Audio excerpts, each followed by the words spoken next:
So your plank is going to fit like this.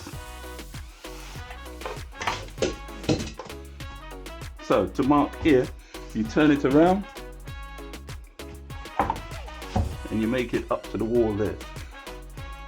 In this case, I'm just using a screwdriver to mark it. So this line here is where you want to mark it.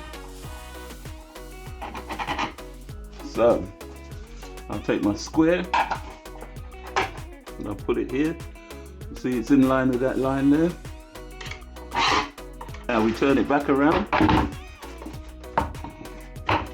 put it in, making sure it's in, drop it down, and there you go. That fits perfect.